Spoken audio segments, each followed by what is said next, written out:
Hey everybody, it's MB again. Alright, so I'm back with part 2 of chapter 2. This is the third perspective, walking aligned with our truth of I am creation. This is from the Unified Legacy Network, an introductory framework for self-guided life creation valuation perspectives. This is about creating your own perspectives, your own valuation perspectives. We already do this subconsciously, so this chapter is kind of about taking the reins of that. All right, so before we were talking about the third perspective and that it's important we align to it because our ancestors have chosen us to do this work. You are experiencing your abundance. It never ever will look like what you expect it to be or demand while you're dreaming it up. It will never be exactly how we want, but it will be exactly what we need in the present moment, as you will feel it.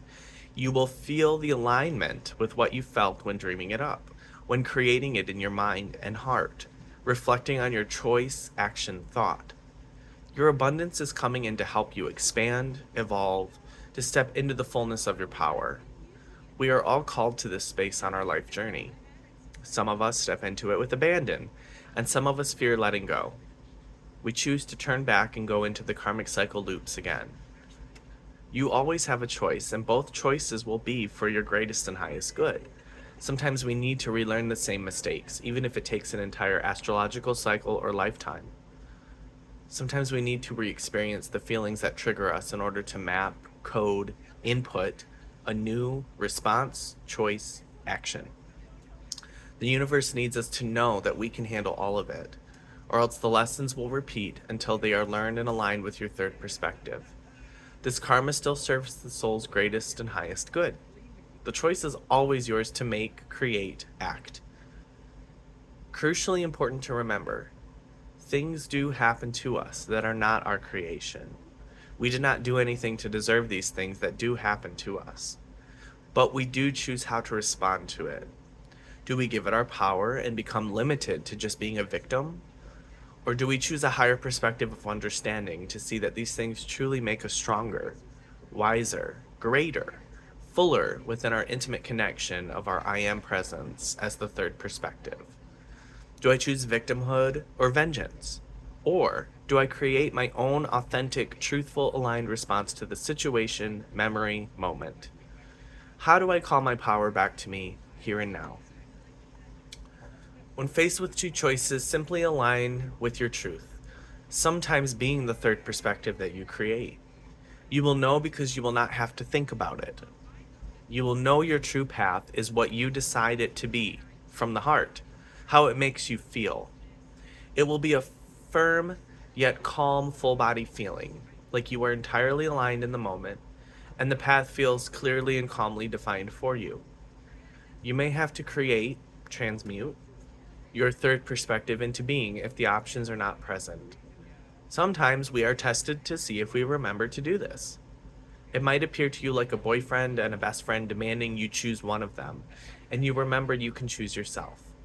That is how we create, remembering our aligned true path with ourselves, and knowing that is the choice for me, so that I can live with, sleep with, carry on in my life knowing it was exactly the choice for my greatest and highest good and learning. Breathe and relax any tension.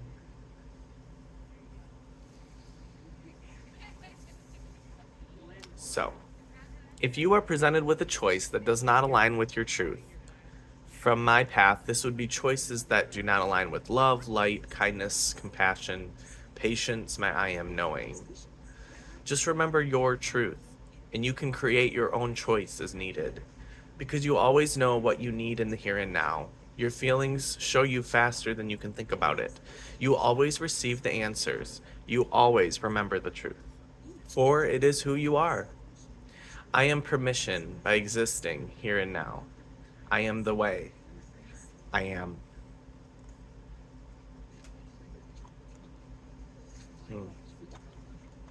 You are doing excellent, dear traveler.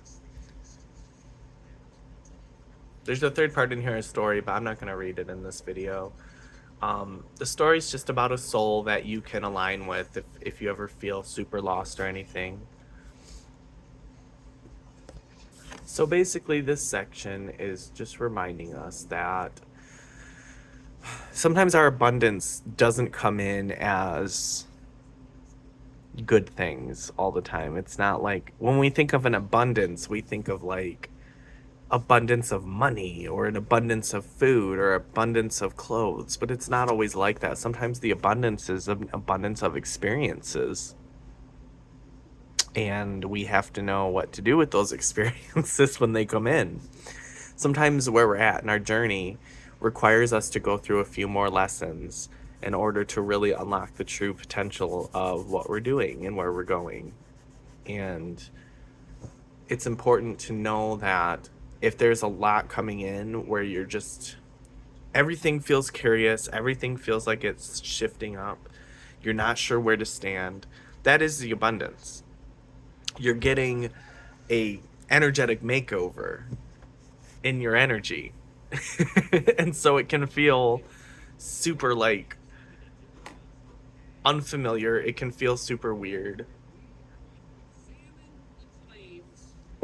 But the important thing is to practice gratitude. I'm grateful for this reminder. I'm grateful for this reminder. I am grateful for this reminder. Because it's all for your greatest and highest good at the end of the day. Even the bad stuff. It's trying to teach us something. The universe needs us to know that we can handle this. It needs to know we can handle our stuff. We can be conscious, intentional creators of our now moment. And that we're not going to slip down the rabbit holes of ego and illusion when things come up. So sometimes the abundance that comes up isn't what we want. It's not what we dreamed up. But if we lean into the feeling of it, you'll find the feelings that are there that you had. Maybe not in the way you expected.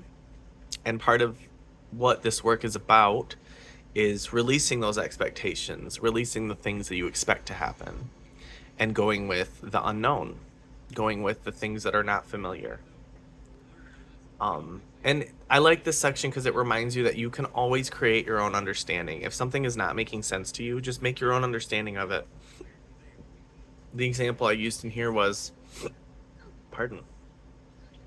a friend and an ex being like, you need to pick one of us. And I straight up told them, I choose myself. I don't pick either of you. Because this isn't a position I'm going to put myself in. And that was the big win for me. Because it was like the first time I ever admitted to the universe that like, no, I pick myself. Sorry. Not sorry. Anyway. So just know,